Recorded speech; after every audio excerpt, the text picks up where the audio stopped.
Hello guys, welcome back to my channel.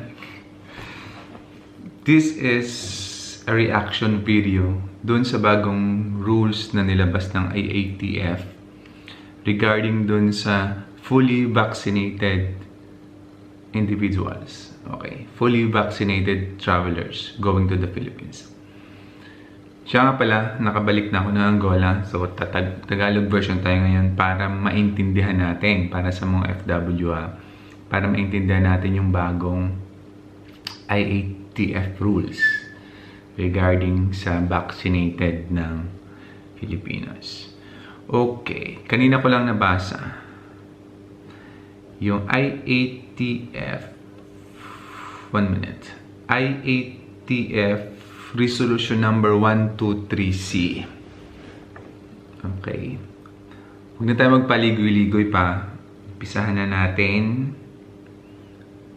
Now, therefore, be it resolved, as it hereby resolved, that the IATF approves the recommendation of the IATF Technical Working Group on the implementation of phased green lanes for fully vaccinated individuals, effective July 1, 2021, and notwithstanding the provisions of the Omnibus Guidelines on the implementation of community quarantine in the Philippines as amended, the inbound international travel to any port of the Philippines of all individuals fully vaccinated in the Philippines, regardless of travel history, in those vaccinated abroad who stayed exclusively in green countries in the past 14 days immediately preceding arrival shall be governed by the following guidelines. So, intindihin natin. Effective July 1. Magsisimula po sa July 1. Mayroon na tinatawag na green lanes. Okay? Pero, sinasabi na dito, phased pa lang. Parang first phase pa lang to ng green lane. So, sino-sino ang qualified doon sa green lane na tinatawag nila? Okay. Effective July 1, fully vaccinated individuals in the Philippines. Individuals fully vaccinated in the Philippines, regardless of travel history. Meaning, kung pabalik ka ng Pilipinas, nabakunahan ka na 3 months ago sa Pilipinas, nag-travel ka outside the country, pagbalik mo, kasali ka sa green lane. Kahit saan ka man bansa nang galing. Okay? Second, those vaccinated abroad, kung nabakunahan ka naman sa labas ng bansa, sa ibang bansa, sa kung saan ka nagtatrabaho, tapos pabalik ka ng Pilipinas, pero, qualified ka lang kung nagstay ka doon sa sinasabi nilang green list countries. Sino-sino itong mga green list countries na ito? Mamaya ipapakita ko sa inyo. Okay? Kailangan galing ka doon sa green list countries in the past 14 days. Okay? Kung vaccinated ka abroad. Pag vaccinated ka sa Pilipinas, kahit saan kang bansa nang galing, parang may mali eh. Diba? Paano kung okay, galing ka ng Pilipinas, tapos Pilipinas ka nagpabakuna, ano ang kaibahan mo doon sa binakunahan sa abroad with the same brand? Tapos ikaw galing ka doon sa high-risk countries, pero binakunahan ka sa Pilipinas, pero pag uwi mo ng Pilipinas, kasali ka sa green lane. Ang gulo, di ba? Mas effective ba yung bakuna sa Pilipinas, yung binakunahan ka sa Pilipinas kaysa sa ibang bansa? Dapat pareho lang eh. Kung galing ka sa high-risk countries, hindi ka kasali sa green lane. Malabo tong rules eh. Nag-react na agad eh. Okay. So, sabi niya, shall be governed by the following guidelines. Okay. Ito yung guidelines. Number 1, green countries are those classified by the Department of Health as low-risk countries or jurisdiction based on disease incidence rate for populations greater than 100,000 the incidence rate or cumulative new cases over the past 28 days per 100,000 population and new case, blah blah blah. Wala silang nilagay kung anong basis, kung ilang percent per population. Basta ang lagay lang nito, low risk per 100,000. Ilan per 100,000 cases. Nakita ko na yung list.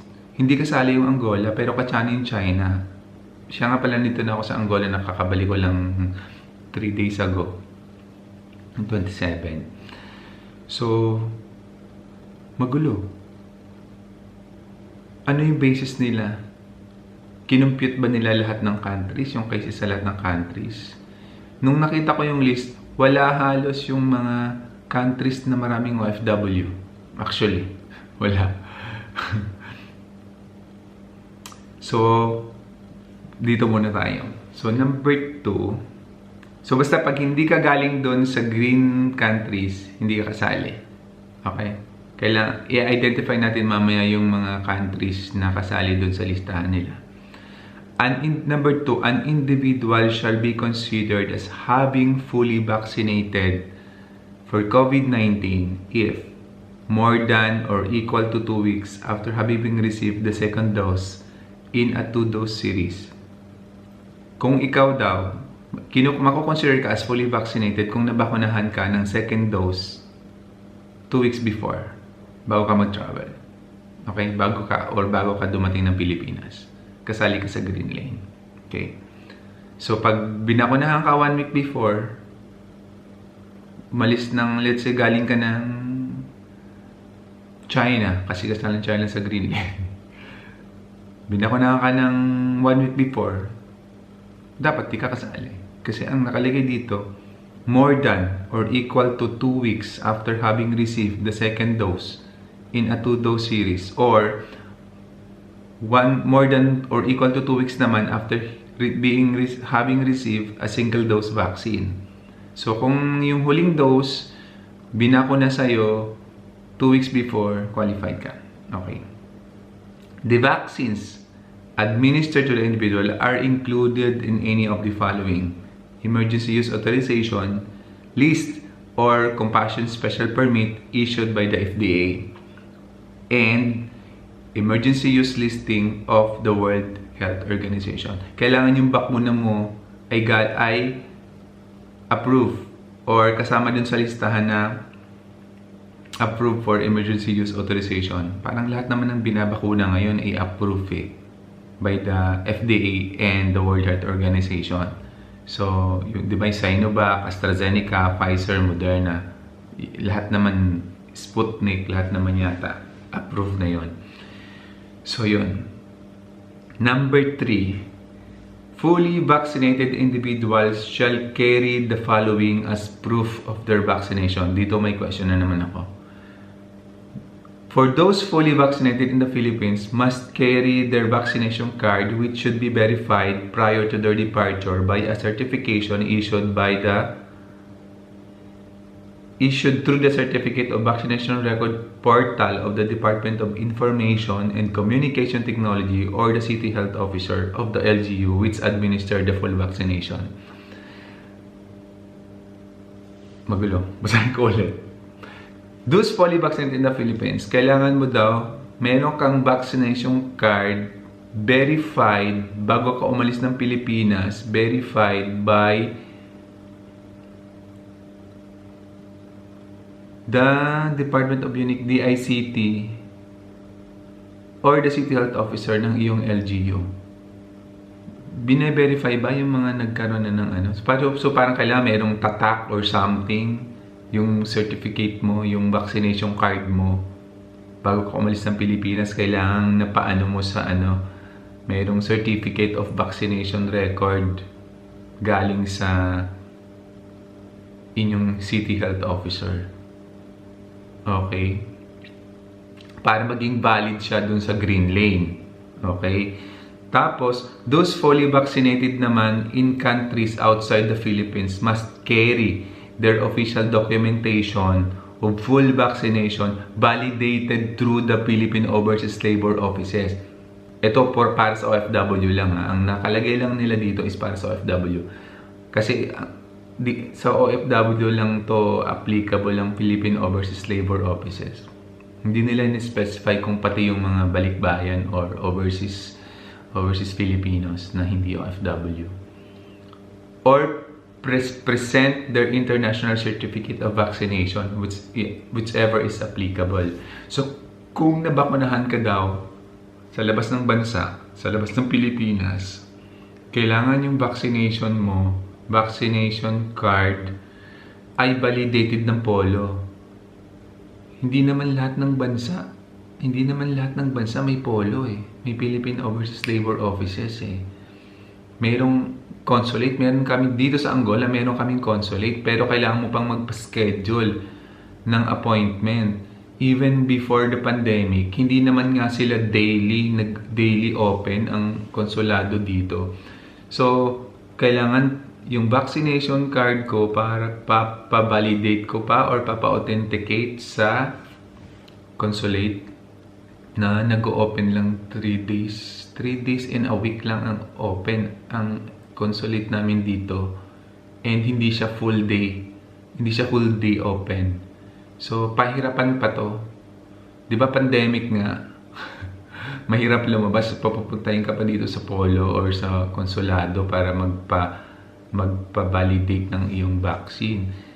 E paano kung babiyahe ka na pala ng July 2, July 3? Hindi ka pa makakwalify dun sa green lane kasi kailangan mo pa ng processing days para ma-stamp yung ma-authenticate yung vaccination. Kasi dito, present their international certificate of vaccination. Wala pa namang international certificate na ini-issue sa lahat regarding dito sa bakuna, di ba? Hindi katulad ng yellow card certificate, di ba? It's a single format, it's a uniform format or certificate sa lahat ng countries, di ba? Yung bakuna ng COVID, wala pang international certificate. So basically, kailangan mong dumaan ng polo or embassy or konsulado para ipa-authenticate mo or ipa-validate mo yung iyong vaccine, para ma-validate nila, para proof mo na pagdating mo ng Pilipinas ay yung vaccine mo, certificate mo ay hindi, or yung vaccination card mo ay hindi fake. So yun yung purpose nito. Tapos number 4, malinaw ba?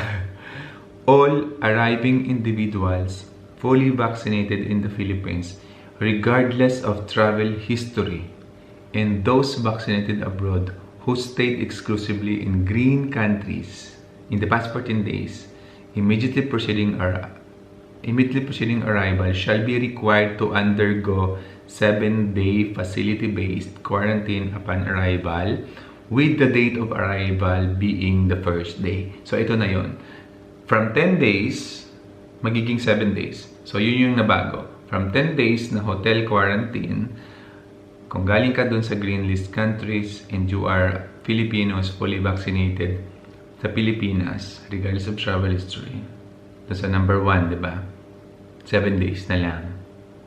Discounted na 3 days. Okay. Hindi naman 50% yung nabago. Kasi it was 14 days. Kasi yung 14 days is home-based quarantine. Pero dito, hindi nila nilagay kung magka-quarantine ka pa ng 7 araw sa bahay. Basta nakalagay lang dito, 7-day facility-based quarantine. So, number 5, the Bureau of Quarantine shall ensure strict symptom monitoring while in the facility quarantine for 7 days. Thereafter, the individual is enjoined to monitor themselves for the next 7 days for any symptoms. Dito ako may question. The BOQ shall ensure strict symptoms monitoring. I was at the quarantine hotel last month when I traveled back to Philippines. There was no monitoring. Okay, walang nagmo-monitor sa hotel kung may lagnat ka, walang nagtatanong kung may sakit ka. Kasi ang monitoring, kailangan every day, daily, may nagtumatawag sa'yo or may nag-check or baka mayroong sigurong mag-check ng temperature nyo doon So wala po. Honestly po, hindi to applicable. Hindi to ginagawa sa mga hotel facilities.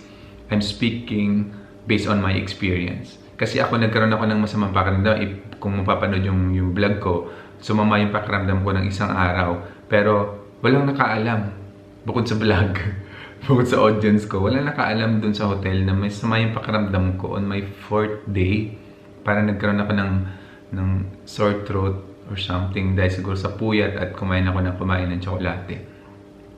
So, hindi naman ako nilagnat. So, there is really no monitoring. So, hindi ito magagawa. Ito yung, kung napanood nyo yung video ng meeting ni Governor Gwen Garcia, yung governor ng Cebu, sa mga IATF officials. Ito yung isa sa pinpoint niya. There is no monitoring sa hotel. Wala nagmo-monitor. Even yung bed sheets, wala nagpapalit ng bed sheets for 10 days. Wala nagpalit ng beddings for 10 days. So, kung may virus, siguro may iba din yung virus. May ikaw din yung mga virus mo. Anyway. So, number 6, for purposes of gathering local data on breakthrough infections, all arriving individuals qualified for a 7-day facility-based quarantine under the foregoing provision shall undergo RT-PCR testing on the 5th day. So, 5th day, with the day 1 being the date of arrival. So, magkakaroon ka ng RT-PCR test on the 5th day. 7th day ang release mo. Kung negative ka. If you found positive, he shall follow the prescribed isolation protocols. Yun lang, pinutol na. If found positive, he shall follow the prescribed isolation protocol. So, pag positive ka, siguro, ikukompleto mo yung 10 days sa hotel. Pag nag-positive ka on the 5th day, diba? So, kukompleto ka siguro ng 14 days hanggang mag-monitor pa kung may symptoms ka. So, huwag mo na isipin mag-positive, isipin mo mag-negative ka on the 5th day. Number 7, upon completion of the 7-day facility-based quarantine, the BOQ or the Bureau of Quarantine shall issue a quarantine certificate indicating the individual vaccination status. So, malinaw. 7-day facility-based quarantine. Pag nag-negative ka, ang BOQ ay mag-issue sa iyo ng quarantine certificate para makalabas ka na ng quarantine facility or quarantine notice. Number 8, all arriving fully vaccinated individuals not covered by the foregoing shall comply with the testing and quarantine protocols as prescribed under the pertinent provisions of the Omnibus Guidelines on the Implementation of Community Quarantine in the Philippines as amended. So, kung wala ka dun kung hindi ka dun qualified dun sa 7 days na quarantine, which is yung fully vaccinated individuals in the Philippines and fully vaccinated outside the Philippines from the green list countries,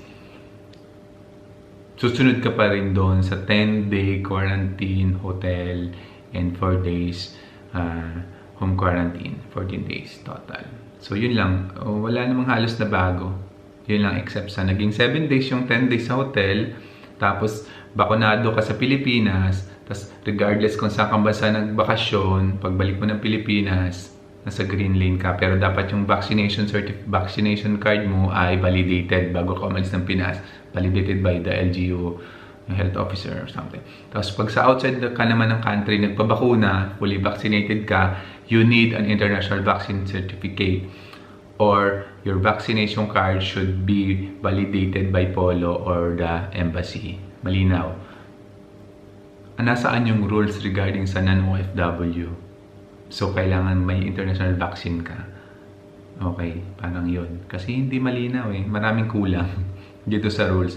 Ito na yun. Yun na yun yung rules hanggang 8. Tapos na. So, magre-react ako. Ito na yung number 8 yung pinaka Resolve further that the chairperson and the co-chairperson shall be duly authorized to send the resolution for in behalf of the Interagency Task Force. Approved during the 123rd Interagency Task Force meeting as reflected in the minutes of the meeting held this June 28 via video conference. So yun lang po yung laman ng resolution number 123C regarding sa green lane. So, ang question ko, ito na yung mga list. Insert natin yung list of the green countries. Basahin ko. Green countries or zero low-risk countries. Sinabi ko ba yung low-risk? Oo, kanina. Low-risk countries. Albania, American Samoa, Anguilla. Akala ko Angola na to eh. Anguilla. May bansa ba Anguilla? Antigua and Barbuda, Australia, Benin, Belize, the British Virgin Islands, Brunei, Burkina Faso, Burundi, Cayman Islands, Chad, China. Bakit kasalan China sa low-risk countries? Unfair sa Angola. Cote d'Ivoire, Ivory Coast, Eswatini, Falkland Islands. Hindi ko alam yung mga bansa na to eh. French Polynesia, Gambia, Ghana, Greenland, Grenada, Hong Kong, Iceland, Isle of Man, Israel, Laos, Liberia, Malawi, Malta, Marshall Islands, Mauritius, Micronesia, Montserrat, Morocco, Mozambique, New Caledonia, New Zealand, Nigeria. Alam ko mataas yung kaysa sa Nigeria, kaysa sa Angola. Northern Mariana Islands, Palau, Rwanda, Sabah, Saint Barthélemy, Saint Kitts and Nevis, Saint Pierre and Miquelon, Sierra Leone, Senegal, Singapore, hindi ko alam i-pronounce, South Korea, Taiwan, Togo, Turks and Caicos Islands, UK, Vietnam, Zimbabwe. Yun lang po. So, anong basis? Doon ako nagtatanong eh.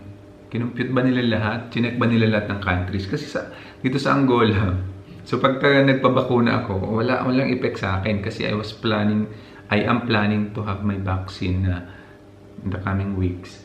Kasi babiyahe ulit ako before December. Pilipinas. So, sana magbago pa tong rules. Tsaka ang pinagtatako, bakit nga hindi kasali yung Angola? Mababa ang case dito. So far, as of today, parang nasa 30,000, kung hindi ako nagkakamali lang ang cases sa Angola. And, matagal lang open dito ang klase, face-to-face classes, even for preschoolers, for primary schools. So, anong kaibahan? Nung galing ako ng Pilipinas, mas risky nga sa Pinas kasi mas high risk tayo. Nabakuna ka sa Pinas. Tapos aalis ka ng bansa, magulo eh. Tapos kahit galing ka dun sa high risk countries, pagbalik mo hindi ka kasali ka na dun sa green lane. Parang mas mabisa ba kung sa Pilipinas ka binakunahan kaysa sa ibang bansa ka binakunahan of the same vaccine brand? Parang gulo, no? Gulo nitong IATF na to. Anyway, so yun lang po. Base lang po yung sa pagkakaintindi ko. Naka-flash naman po yung IATF rules, yung kopya. So yun. Yun po yung